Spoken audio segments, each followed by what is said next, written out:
हरे कृष्णा आप सभी को। आज हम सुनेंगे श्री कृष्ण और सुखिया मालिन की कहानी। ये बात उस समय की है जब श्री कृष्ण बालक के रूप में थे।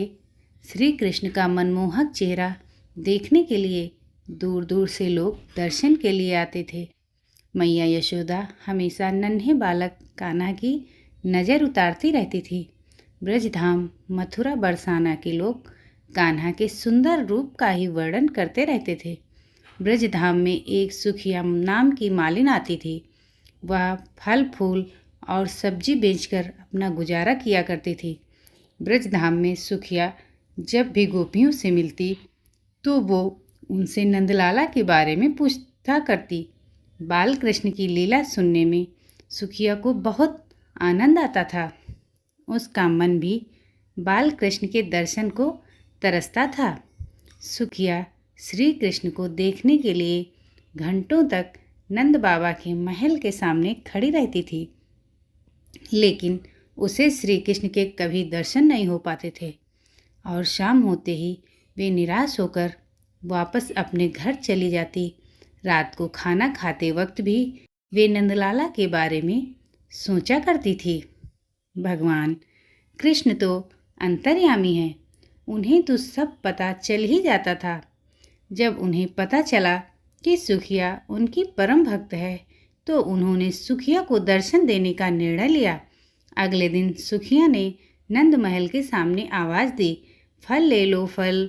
सुखिया की आवाज़ सुनकर श्री कृष्ण दौड़े चले आए। नंदलाल को अपने सामने देखकर सुखिया की खुशी का कोई ठिकाना न रहा।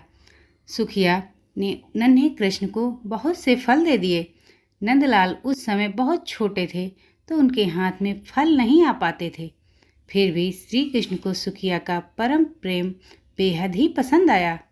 फल की कीमत चुकाने के लिए श्री कृष्ण बार बार महल के अंदर जाते और मुट्ठी भरकर अनाज लाने की कोशिश करते, लेकिन सारा अनाज रास्ते में ही बिखर जाता था। सुखिया को भगवान कृष्ण 2-4 दाने ही दे पाए। सुखिया के मन में इस बात का कोई मलाल न था। वह तो बहुत खुश थी कि आज उसने अपने हाथों से भगवान को फल दिए और उन्होंने वो फल खाए। सुखिया मुस्कुराती हुई अपने घर पहुंची। उसकी फल की टोकरी खाली थी क्योंकि वो सारे फल श्री कृष्ण को देने आई थी। घर जाकर उसने टोकरी अपने सिर से उतारी तो पाया कि उसकी टोकरी हीरे जवाहरात से भरी हुई है। सुखिया समझ गई कि यह भगवान की लीला है। उसने मन ही मन बाल गोपाल को धन्यवाद दिया। इस तरह श्री कृष्ण ने अपनी परम भक्त सुखिया का उद्धार किया। तो ये आपको कहानी कैसी लगी ज़रूर बताएं। वीडियो को लाइक और चैनल को सब्सक्राइब कीजिए। धन्यवाद।